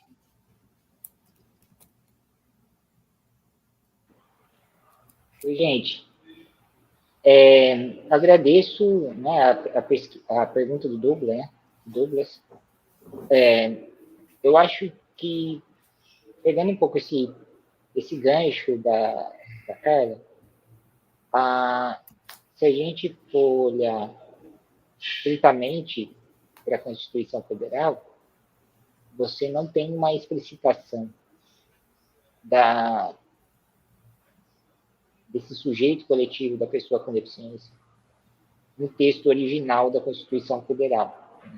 O que aconteceu foi que, a partir dos anos 80, aqui no Brasil, e isso foi um movimento que se originou principalmente a partir da abertura democrática no final dos anos 70, com o general Figueiredo, né, como último general da ditadura militar, entre 75 e 80, nesse período de 75 a 85, houve uma expansão, né, de uma série de movimentações políticas no Brasil que acabaram culminando de variadas maneiras em grupos que conseguiram levantar algumas pautas públicas, algumas pautas políticas, conseguiram transformar isso em pautas públicas de uma necessária modificação nas políticas sociais que estava sendo pensada ali nesse período de redemocratização brasileira. Né? Então, aí a gente está falando que é desse período de 1985 a 88, que foi necessariamente o período em que se pensou a Constituinte, né? Onde, na verdade, onde aconteceram as Constituintes, onde se pensou a Constituição Federal. E a gente não tinha ainda tão cristalizado, digamos assim, como a gente pensa em um primeiro momento hoje, essa figura da pessoa com deficiência como um sujeito de direitos específicos, né? Ou como um sujeito específico de direitos universais. Talvez melhor dizendo, se a gente pensar no caráter universal da Constituição Federal, no que ela propõe em tese. Por exemplo, direito à saúde. Né? Direito à saúde, no Brasil, direito universal. Né? Ele não é um direito condicionante, assim como a Previdência. Ele é um direito universal.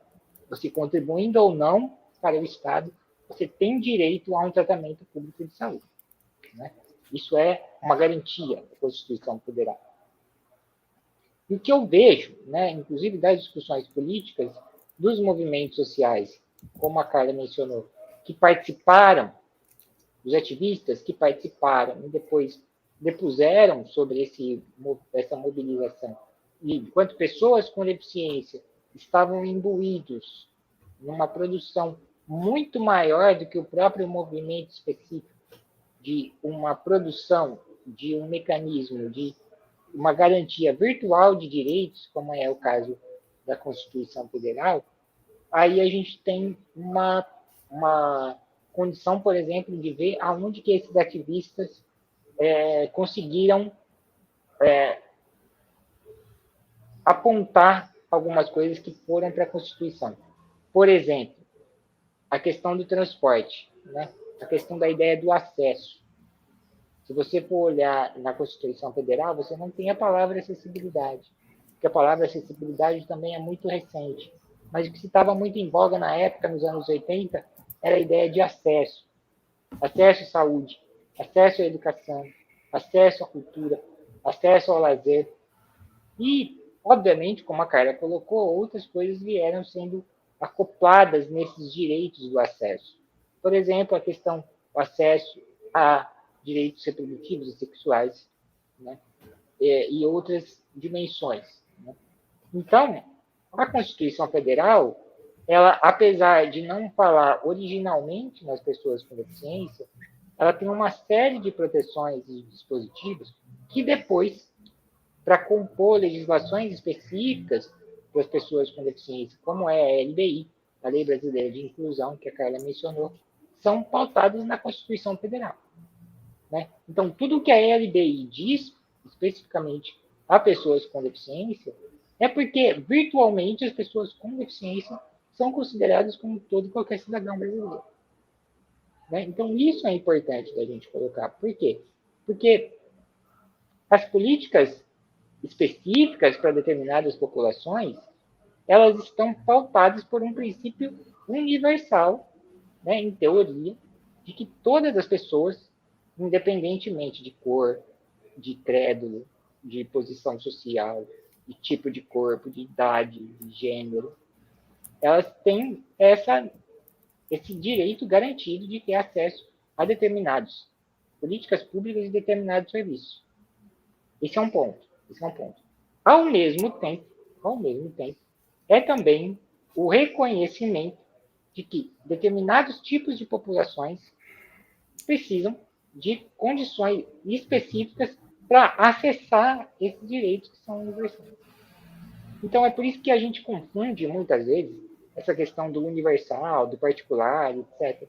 Mas, pensando no caso brasileiro e nos dispositivos, em tese, que possui a Constituição Federal, as populações, sejam as populações LGBTQIA+, ou as populações com deficiência, ou as populações pobres, ou a população negra, elas ainda estão dentro desse arcabouço de proteção jurídica, que é a Constituição Federal.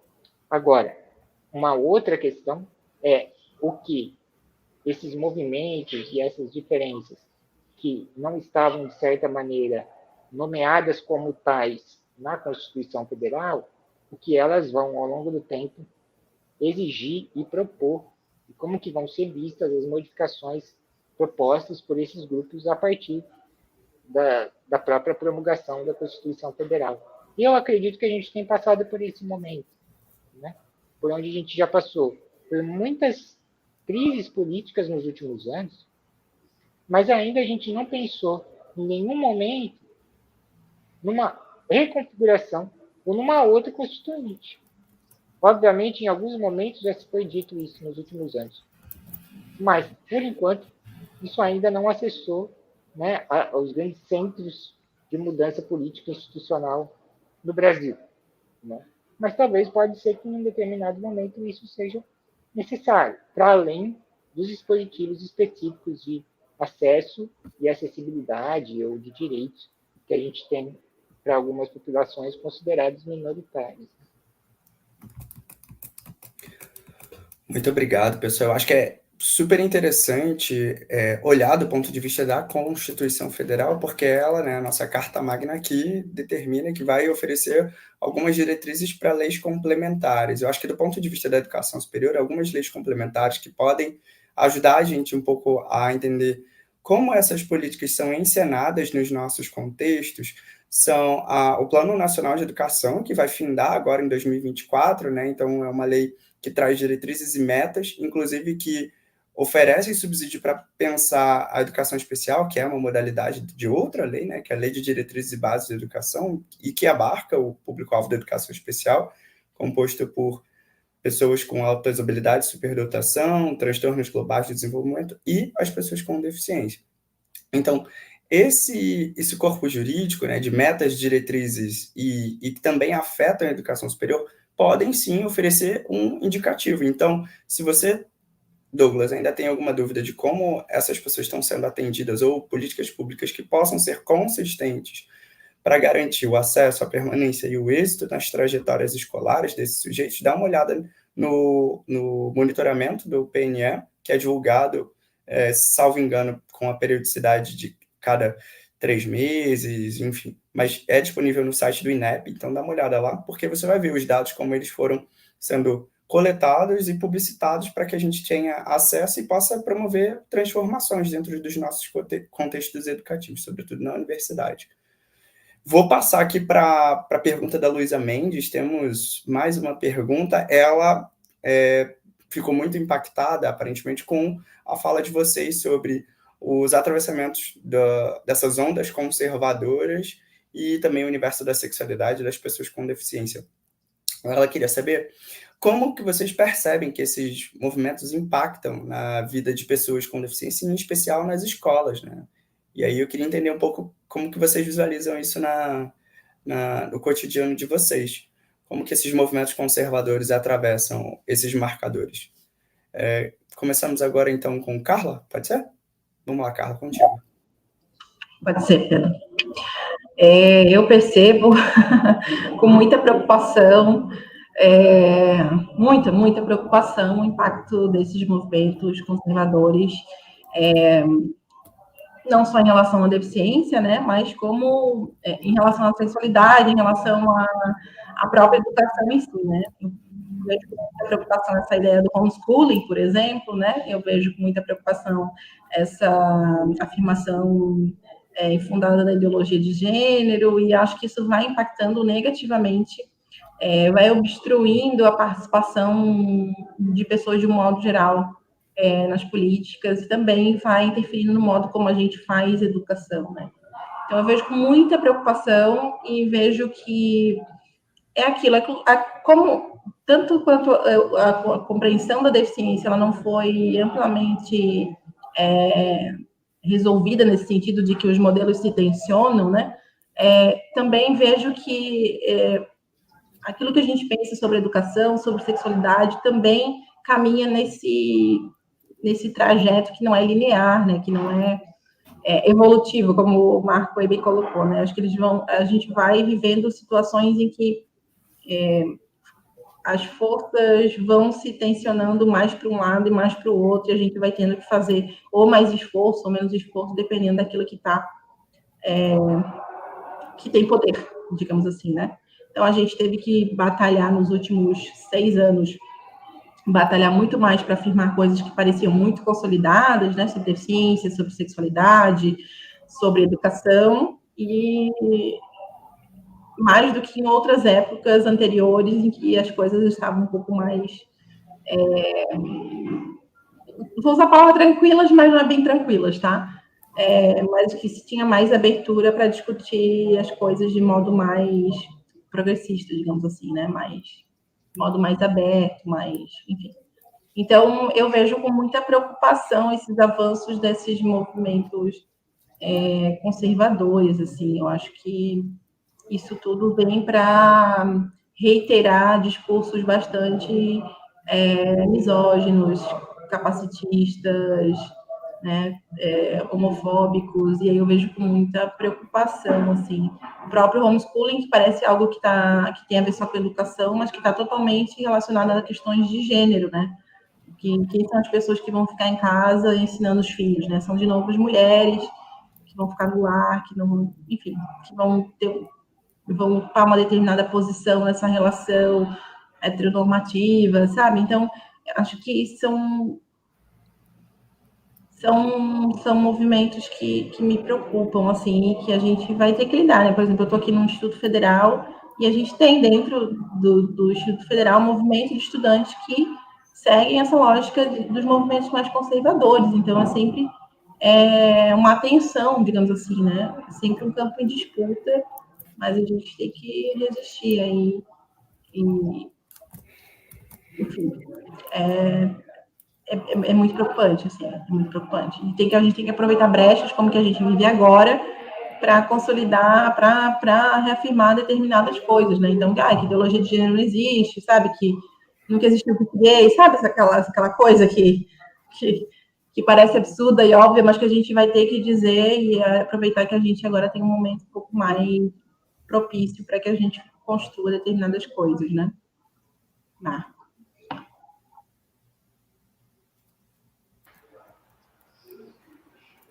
Eu agradeço a pergunta da Luísa e eu acho que é uma questão bastante complexa se a gente olhar a partir de alguns pontos essa questão desse conservadorismo, né? Porém, eu acredito também que é interessante a gente compreender as coisas como algumas delas estão propondo, né, alguns conflitos propõem, de certa maneira, uma luta entre dois campos que são sempre muito bem definidos. Né? Por exemplo, então, de um lado você tem o conservador, que é a favor da ideologia de gênero, e do outro lado você teria quem? O liberal, que é a favor da educação sexual. Eu acho que é essa questão que a gente precisa ter um cuidado para a gente pensar algumas questões políticas quando envolve gênero, sexualidade de um lado e especificamente como a Luísa colocou a questão da deficiência e da sexualidade. Por que eu digo isso? Só para dar um exemplo, né, para vocês bem básico e aí poder chegar um pouco nessa ideia da ideologia de gênero. Eu acho que tem aí uma questão de que o que nós vimos nos últimos anos no Brasil, como esse avanço reacionário, conservador, com relação a algumas questões e ao que acabou se configurando como ideologia de gênero, foi, na verdade, um ataque a um determinado tipo de prática educativa, que é essa que a Carla vem mencionando, que é a ideia de educação sexual. Né? Incrivelmente, né? E aí existem explicações, existem artigos que estão pesquisadores, inclusive na sociologia, eu indico os textos do professor Richard Miskolci e do Fernando Balieiro, que já tem bons anos que eles estão tentando pensar como que essa configuração, né, desse conservadorismo latino-americano acabou se enquadrando e criando, digamos assim, né, uma nova roupagem para essa ideia de ideologia de gênero, mas a partir do que eles mesmos colocam, a partir de um ataque à ideia de educação sexual. Né? O que foi simbolizado, digamos assim, né, na tal da ideia da mamadeira de piroca. Né?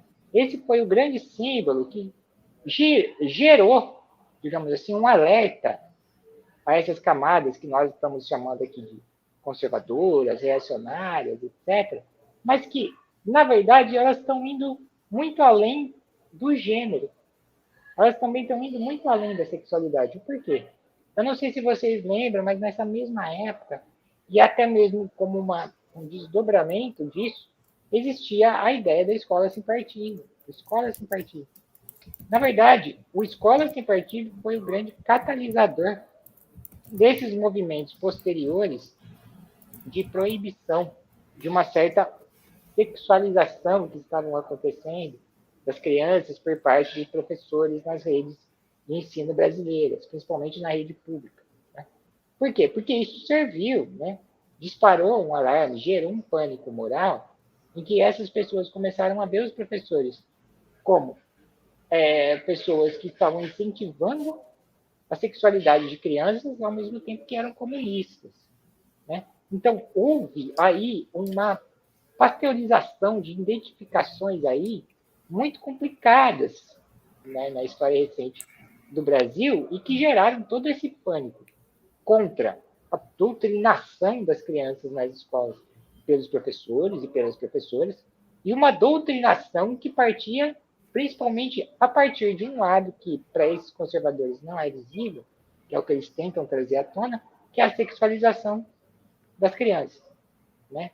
Então, na verdade, o que a gente pode falar sociologicamente disso, da ideia de ideologia de gênero, no que isso tem contribuído para a interdição de variados debates sobre sexualidade, sobre deficiência, etc., é, na minha concepção, a tentativa de domínio, né, uma disputa pelo domínio das diretrizes educacionais no Brasil, né, uma tentativa de dominar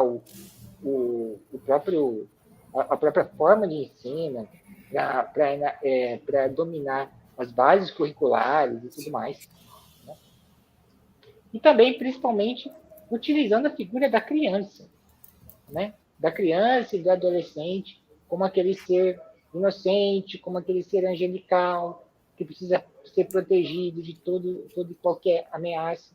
Né? Que, na verdade, ela é uma das bases principais do que nós chamamos de sociedades liberais democráticas ou capitalistas, etc. Então, o que eu estou querendo dizer no limite é o seguinte: há uma disputa aí entre conservadores e liberais sobre a prática da própria educação sexual. A própria prática da educação sexual, ela pode ser considerada também uma prática conservadora. Em que sentido? No sentido em que ela também, e há discussões históricas sobre isso, de que ela também pode reforçar papéis sobre o que é o masculino normativo, sobre o que é o feminino normativo. Essa discussão que a Carla colocou do homeschooling, ela é fundamental nesse ponto. Né? Porque você tira, inclusive, da própria escola, de poder fazer, de expor conhecimentos para esses jovens, para essas crianças, para esses adolescentes, que, na verdade, podem, de certa maneira, ser contrários a uma certa normatividade. Né? Então, aí há uma disputa sobre as bases curriculares, daquilo que se ensina na escola. Né? Então, o conservadorismo ele não está só atento às mudanças de gênero somente, mas porque eles realmente consideram o gênero uma problemática que precisa ser freada, porque isso pode mudar toda uma composição social que eles pretendem conservar dentro de alguns parâmetros que se pensa. Né? Mas aí também a gente precisaria entender o que é o conservadorismo brasileiro. Né? Isso é um papo para uma outra coisa.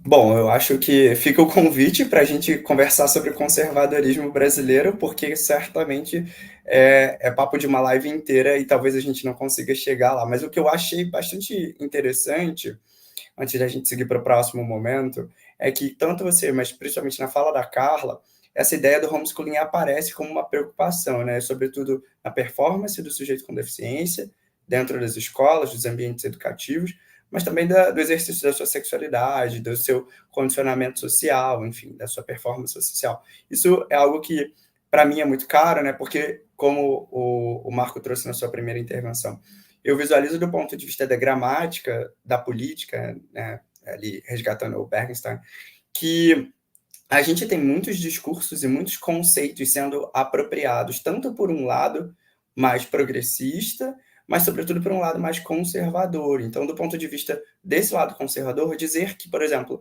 o homeschooling ou o ensino remoto é acessível é fácil, né? Porque aí colocam, por exemplo, do ponto de vista das pessoas com deficiência, elas dentro de casa, aprendendo através de um computador, e aí você não precisa criar infraestrutura para que as pessoas se movam entre os espaços, não precisa criar mecanismos de acesso à cultura, acesso a espaços públicos, enfim, e outros tantos, né? Então, tá tudo bem, a pessoa está produtiva daquele lado, ela está aprendendo, ela está se movimentando. Né? É claro que existe um outro ponto de vista, que é o da democratização do acesso à informação. Se não fosse, por exemplo, a gente está aqui remotamente, cada um em um lugar do país, né, outras pessoas em outros lugares do país e do mundo talvez não tivessem acesso a esse conteúdo.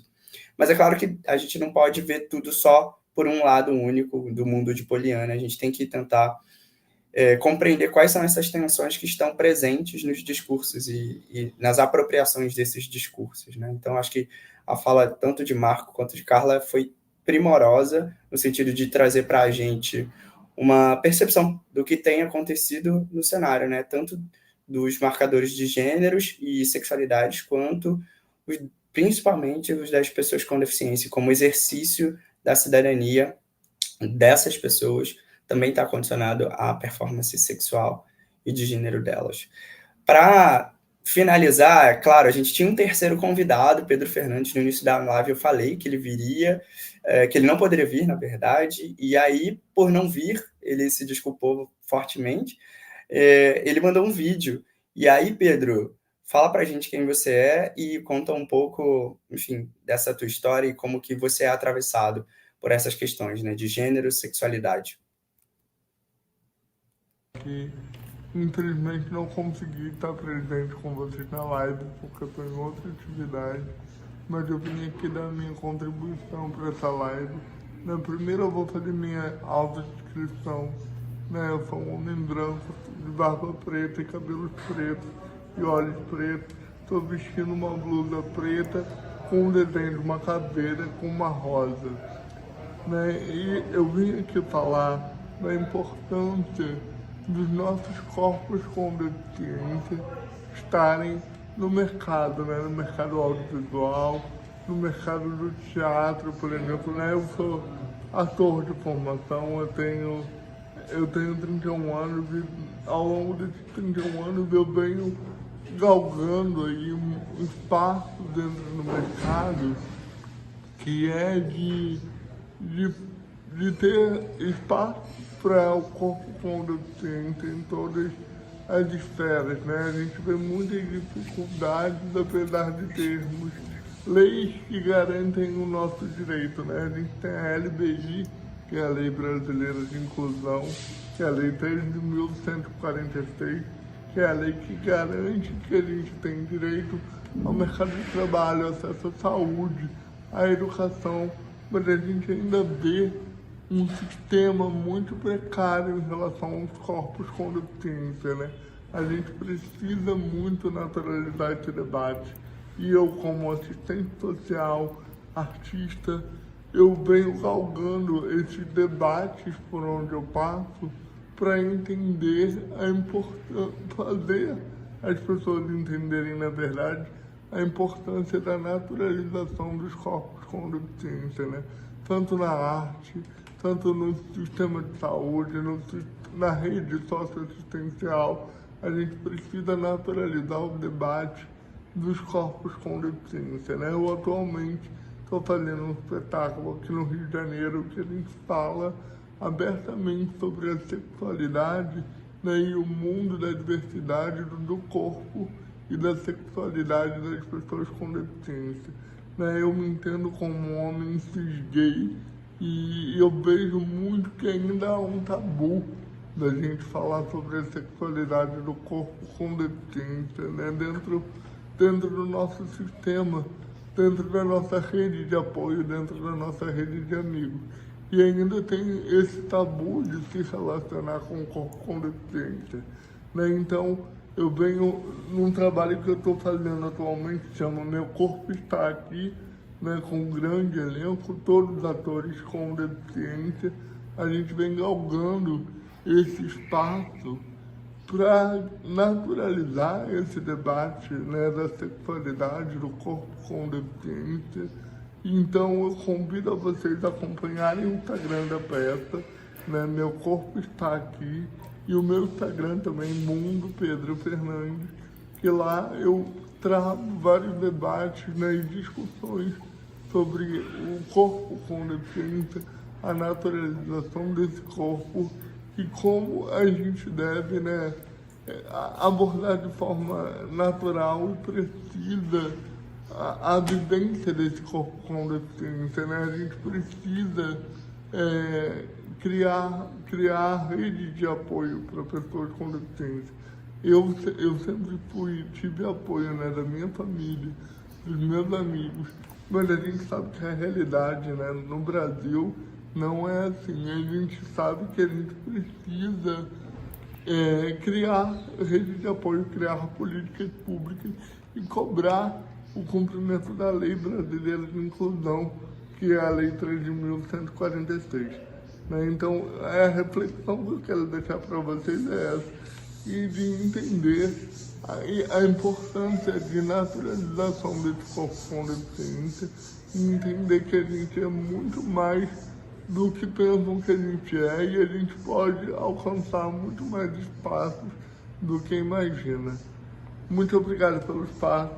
Quem quiser me acompanhar nas redes, me acompanha lá, Mundo Pedro Fernandes, no Instagram e no Facebook. Eu espero todos vocês lá. Muito obrigado mais uma vez pelo espaço. A gente que agradece, Pedro. Olha, não é porque o Pedro é um gato, mas assim, vou reforçar o convite. É super, super, super legal a peça deles. Na segunda-feira, Agnaldo e Jéssica e eu assistimos a peça e faz todo sentido com o que a gente discutiu na live de hoje. Existem diversos meandros, existem diversos desdobramentos que só o teatro consegue trazer para a gente por meio das suas reflexões, das suas provocações. Então, nesse sábado, nesse domingo e nessa segunda-feira, ou seja, até dia 30 de outubro, no Teatro Glaucio Gil, aqui em Copacabana, quem for do Rio de Janeiro e estiver de bobeira, dá uma chegada lá, porque você vai sair surpreendido. Finalizo, então, aqui esse momento agradecendo muitíssimo a você, Carla, muito obrigado por você ter vindo, a você, Marco, vou passar as palavras finais inicialmente para você, Carla, e aí, na sequência, já engato com você, Marco, e eu volto para mandar um beijo coletivo. Obrigada, Pedro, por esse momento, pelo convite, né? Ao Glauber, que entrou em contato comigo. Foi um prazer estar aqui conversando com vocês, um prazer estar aqui com o Marco também, que é uma referência aí do campo de estudos da deficiência. Muito obrigada por essa oportunidade, eu fico à disposição para futuros debates. Obrigada também às pessoas que enviaram suas dúvidas, seus comentários. Valeu, até a próxima. Se eu tivesse no Rio, eu ia na peça, pena que eu não estou.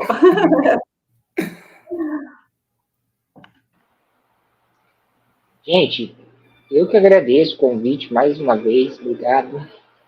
Espero poder ter contribuído um pouquinho para as discussões, espero ter conseguido minimamente ter respondido as perguntas, os comentários que o Pedro também colocou de uma maneira muito pertinente. E eu fico aí à disposição de vocês, do Matemático Queer, né, do que vocês estiverem pensando mais para frente. E se eu puder ajudá-los nos debates que a gente iniciou aqui, eu fico bastante contente. Tá certo? Uma boa noite para todo mundo e até a próxima. Marco, Carla, toda a trajetória de vocês, seja acadêmica, seja pessoal, faz com que a gente olhe para outros contextos e digam, não, vai rolar, vai rolar. Se a gente persistir na educação, se a gente persistir aqui nesse processo que às vezes é árduo, é cansativo, vai rolar. A gente consegue criar espaços em que representatividades outras possam exercer as suas formas de ser.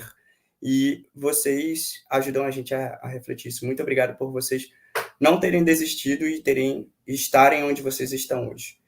Em nome de toda a Matemática Queer, eu agradeço a presença de todo mundo que ficou até aqui agora. Se você está assistindo essa live gravada, por favor, não deixe de compartilhar e seguir o @Matemática Queer nas redes sociais. A gente se encontra numa próxima vez. Eu queria deixar aqui também aquele agradecimento super generoso ao Glauber, que é estudante de matemática da USP, que ajudou a gente em todo o processo. Glauber, um beijo para você, querido. Estendo agradecimentos também. Camila, Simon, vocês foram incríveis. Muito obrigado por estarem aqui nessa noite. E também, claro, a Dirac, que possibilitou que vocês estivessem aqui. A todo Matemático Queer, muito obrigado. Contem comigo para qualquer coisa. Vocês sabem que eu estou disponível sempre e para sempre para vocês. Um beijo carinhoso no coração de cada um e cada uma. E a gente se vê numa próxima. Tchau.